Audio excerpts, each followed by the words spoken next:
छात्राः अद्यतन संस्कृत कक्षां भवद्भ्यः सर्वेभ्यः स्वागतम्।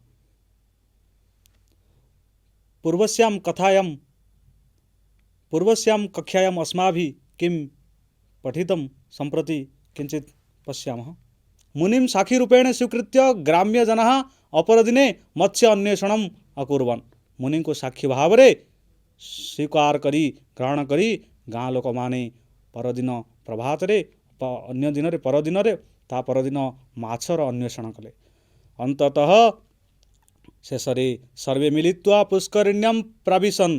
समस्ते मिसी पुष्करिणी भितर प्रवेश कले। मत्स्यांच अमारयन् माछगुड़ी को मारिले, माछमान को मारिले, किंतु महामत्स्यस्य सन्धानं न प्राप्तम्।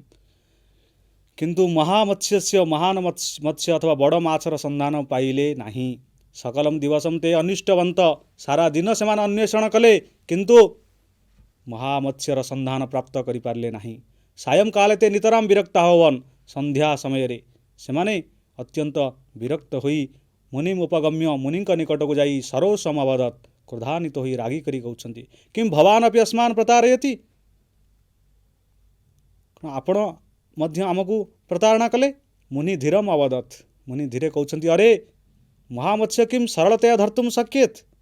महामत्स्य यही बड़ माछ को एते सरल भाव में धरी हेब? तदर्थम श्रम करणीय। सेथिपाई श्रम करिवा दरकार। सो प्रातः बंधछेदम कृत्वा जलम निष्कासयेत। आसंता काली प्रभात रे सकाळे बंधछेद करी जल निष्कासन कर। तदनु पंकोद्धारम कुरुत। तापरे पंकोद्धार कर, पंक बाहर कर। ततः महामत्स्य मिलिष्यति। तापरे जाई तुमे माने महामत्स्य को प्राप्त करि परिबो। वर्तमान आमे देखिबा चतुर्थ भाग। चतुर्थ भाग रे कोन विषय रहिछि वर्तमान आमे से अनुच्छेद गुडी को स्पष्ट भाव रीडिंग करनबा।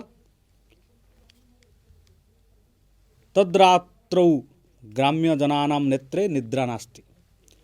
ते प्रातरागम्य प्रथमतः तटवर्ती वृक्षाणां छेदनम् अकुर्वन्। तदनु बन्धछेदं कृत्वा जलं च निष्कासितवन्तः। एवं प्रकारेण कति दिनानि व्यतीतानि। ततः पंकोद्धारं कृत्वा पुष्करिणीं गभीरं कृतवन्तः। पंकं च आनीय सस्यक्षेत्रेषु प्रसारितवन्तः। इत्थं निदाघकालः उपगतः। सहसा वृष्टिरभवत्। पुष्करिणी जलपूर्णा संजाता। निर्मलं जलं दृष्ट्वा सर्वे प्रसन्ना अभवन्। तटानां परिष्करणेन सर्वत्र सौविध्यम् अनुभूतम्। एवं अवलोक्य केचन ग्राममुख्याः अवदन्, इतः परं यदि कश्चित् जलं दूषयिष्यति सः दंडनीय भविष्यति। देखिबा पिले माने यही अनुच्छेदर कौन अर्थ रही।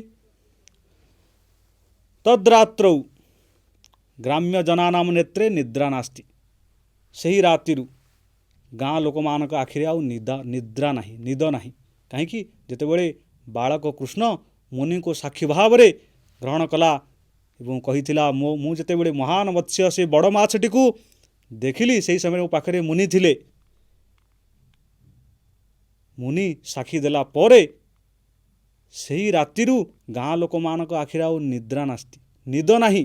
कौन ना से बड़ माछ धरिबार लोभ समस्त को ग्रासी। तद्रात्रौ ग्राम्य जनानां नेत्रे निद्रा नास्ति। सही रातिरु गाँ लोक मानक आखिरे निद नाही। ते प्रातरागम्य प्रथमतः तटवर्ती वृक्षाणां छेदनम् अकुर्वन्। सेमाने प्रातरागम्य प्रभातरु आसी प्रथमे तटवर्ती वृक्षाणां छेदनम् अकुर्वन्। सेही तटरे थिबा कूଳରେ थिबा वृक्ष गुडी को छेदन कले। तदनु तापरे बंधछेदं कृत्वा जलं च निष्कासितवन्त। तापरे बंधछेद करी बंध हाणी जलम निष्कासितवन्त, जल को निष्कासन कले। एवं प्रकारेण कति दिनानि व्यतीतानि। यही भाव रे किछि दिन बीतीगला। ततः पंकोद्धारं कृत्वा पुष्करिणीं गभीरं कृतवन्तः। तापरे से पुष्करिणी भितरु पंक काढ़ी पंक उद्धार करी से पुष्करिणी को गभीर कले। पंकम च आनीय सस्य क्षेत्रेषु प्रसारितवन्तः। से पुष्करिणी पंक आनी शस्य क्षेत्र रे पकाइले। इत्थम निदाघ काल उपगत। यहाँ पर निदाघ काल आसी पहुँची। ग्रीष्म समय आसी पहुँची, खरा समय आसी पहुँची।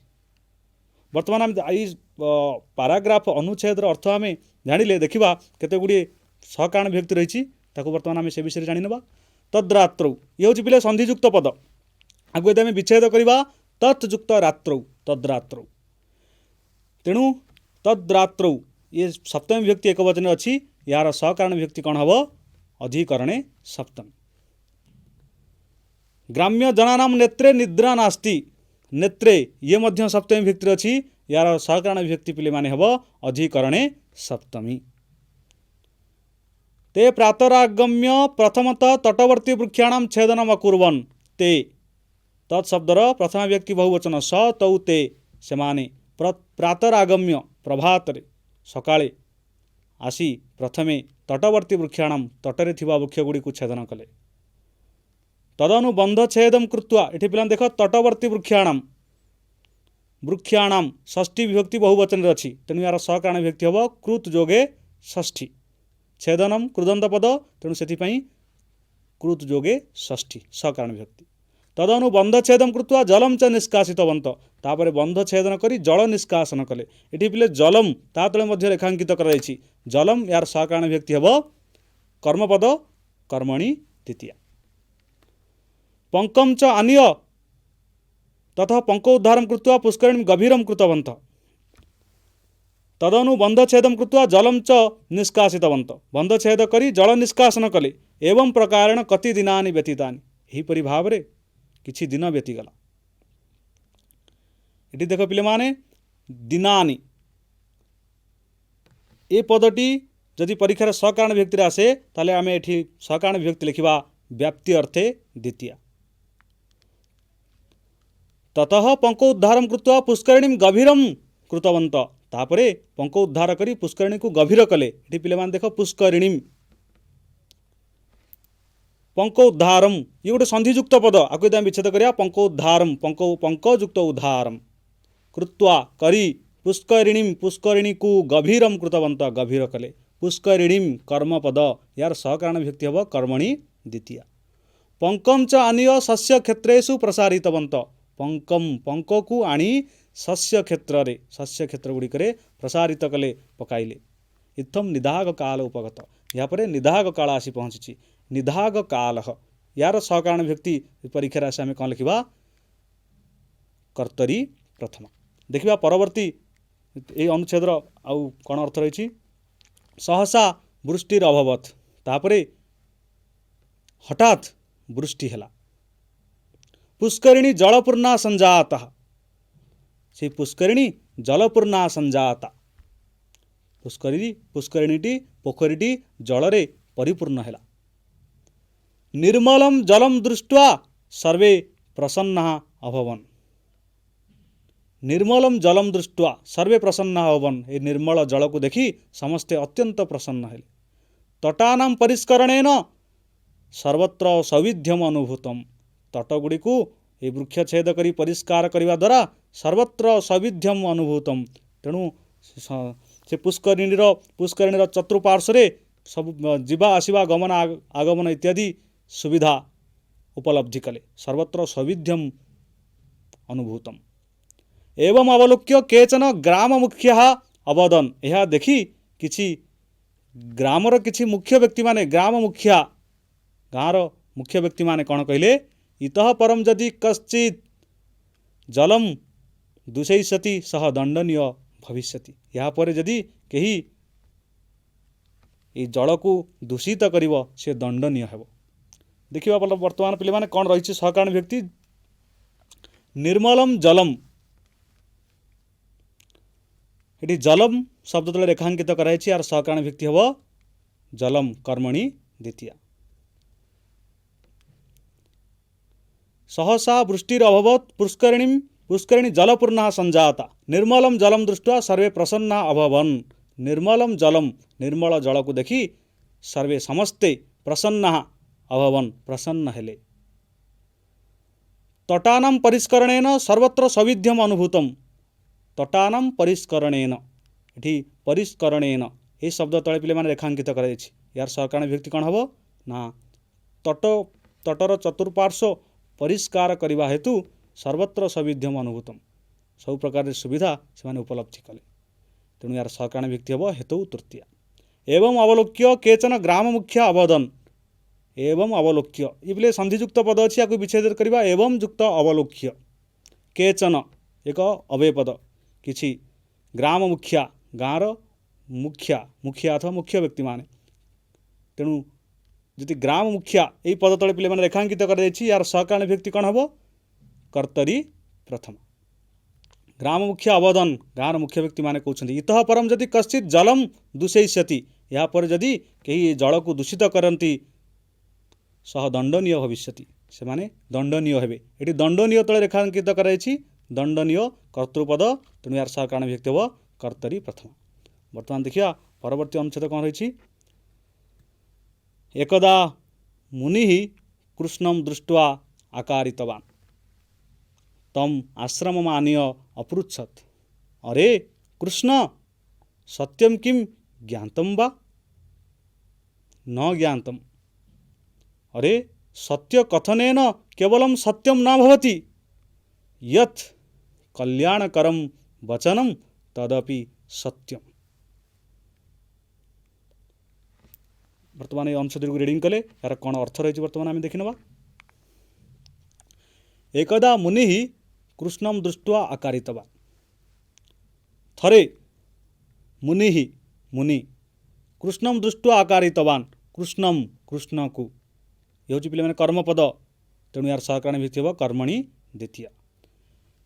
थरे मुनि कृष्ण को दृष्ट्वा देखी आकारितवान् कहिले कौन कहते तम आश्रम में आनीय अपृच्छत एवं कृष्ण को आश्रम को आनी अपृच्छत पृच्छ धातु पृच्छति लंग लगा रही अपृच्छत पचारे अरे कृष्ण सत्यम किम ज्ञातम बा कृष्ण सत्य कौन जानिल ये पे देख अरे कृष्ण कृष्ण तले रेखांकित कर यार सहकरण विभक्ति हम ये कृष्ण को संबोधन कर डाकुनी संबोधित करी तेणु यार सहकरण विभक्ति हम संबोधने प्रथमा। सत्यम किम ज्ञातम बा सत्य कौन जानिल कि सत्य कौन जानिल ये सत्यम ये हूँ कर्मपद ये वाक्यटी कर्मवाच्य अच्छी कर्मवाच्य कर्मर प्रथमा विभक्ति हुए उक्ते कर्मणि प्रथमा।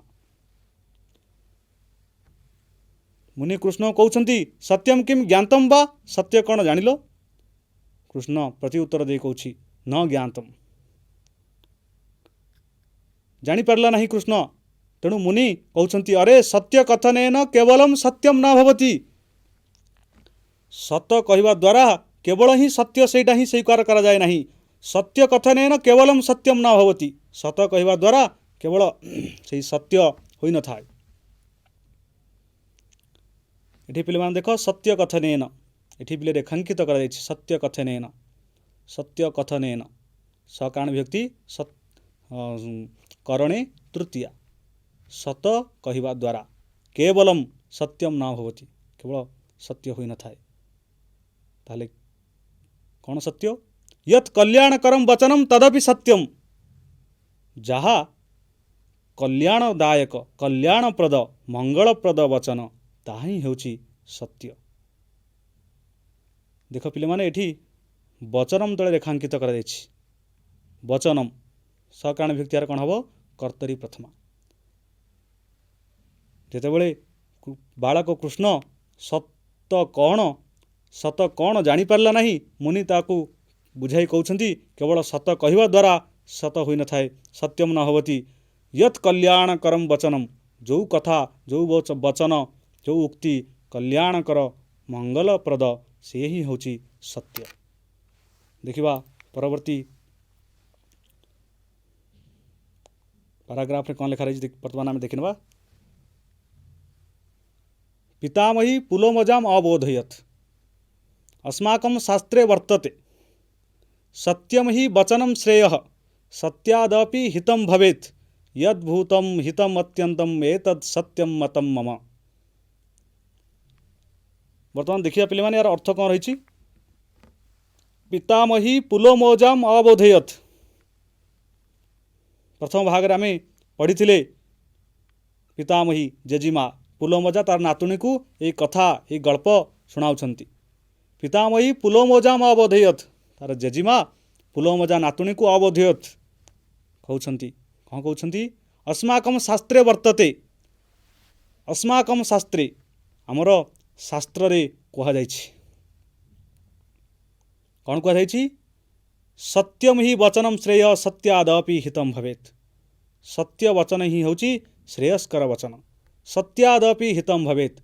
यही सत्य वचन होछि श्रेयस्कर वचन, सत्य द्वारा मध्य हित हुई था। यद भूतम हितम अत्यंतम एतत् सत्यम मतम मम। यद भूतम जहा प्राणीमानकर भूतमानकर हित साधन करे, हित करे, ताहा ही होछि सत्य। यह होछि मोर मत। देखिबा यही अनुच्छेद कौन यार अर्थ रही सहकारण विभक्ति रही। पितामही पुलोमोजाम अबोधयत, पितामही पुलोमोजा को कहउछंती। सहकारण विभक्ति अस्माकं शास्त्रे वर्तते, अस्माकं यार सहकारण विभक्ति हम शेषे षष्ठी। शास्त्रे शास्त्र रे अधिकरण पद, तेणु यार सहकारण विभक्ति हम अधिकरणे सप्तमी। तेणु पितामही पुलोमोजा को अवबोधन कराउछंती, कहउछंती हमर शास्त्र रही, आम शास्त्र कह जाइछि सत्यम ही वचनम श्रेय। सत्य वचन होछि श्रेयस्कर वचन, मंगलप्रद वचन अथवा श्रेय वचन। सत्यादपि हितम भवेत, सत्य सत्य द्वारा हित मध्य होइथाय। यत भूतम हितम अत्यंतम, जहा भूतमानकर हित साधन करे, एतत् सत्यम मतम मम, ताहा ही होछि सत्य, यह होछि मोर मत। केवलम सत्य कथनेन सत्यम न भवति। आउ मध्य आमर शास्त्र पिले माने कह जाइछि से भली एक उदाहरण, जेमति केवल अध्ययन करदेवा द्वारा आमे विज्ञ हो जावा नहीं कि पंडित पदवाच्य हो पारिबा नहीं। तेणु से मध्य शास्त्र कहुछि शास्त्राणि अधीत्य सर्वे भवन्ति मूर्खाः यस्तु क्रियावान सह पंडित। शास्त्र अध्ययन करी मध्य मूर्ख पदवाच्य अटंती, जदि क्रियावान नुहे, कर्म तत्परता नहीं, तेणु से माने मूर्ख पदवाच्य अटंती। तेणु से कहुछि शास्त्राणि अधीत्य सर्वे भवन्ति मूर्खा यस्तु क्रियावान, जे क्रियावान कर्म तत्पर से माने ही होछन्ति पंडित। सेमती जो वचन हितकर कल्याणकर मंगलप्रद वचन, जहाँ लोकमानकर हित साधन करे, ताहा ही होछि सत्य। जेजीमा पुलोमोजा को कहउछन्ति ये होछि मोर मत। देखिबा वर्तमान यही विषय वर्तमान जहाँ पढ़िले आज कक्षा कौन ए कठिन शब्द गुड़िक रही, से कठिन शब्द गुड़िक वर्तमान आम देखिनवा।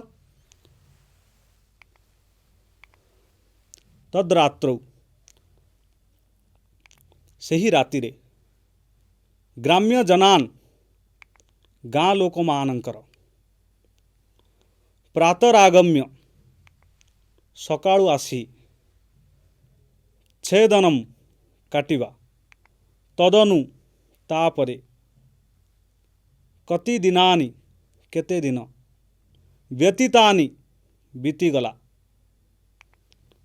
गभीरम गभीर प्रसारितवन्तः बिछाइले, इत्थम इत्थम निदाघ काल उपगत दित्थम एमिति अभवन हेले सर्वत्र सबुठी, इतः परम यहाँ परे दूषयिष्यति दूषित करिव, तटवर्ती वृक्षाणाम कूଳରେ थिबा गछ गुड़िकर, एवं एहिपरि आनीय आनी अवलोक्य देखि दंडनीय दंडयोग्य एकदा थरे दृष्ट्वा देखि आकारितवान डाकिले, ज्ञातम जानिले, कल्याणकरम मंगलकर। अपि हेउछि एक अव्ययपद, ये शब्दर अर्थ होछि मध्य। मम अस्मत् शब्दर षष्ठी विभक्ति एक वचन मम मोर। देखिए पिले वर्तमान केते गुड़िए संधियुक्त पद रही ताकू आम विच्छेद करवा। तद्रात्रौ, तत् जुक्त रात्रौ, तद्रात्रौ। नास्ति, याकू आम यदि विच्छेद करवा ये हम न जुक्त अस्ति, नास्ति। प्रातरागम्य,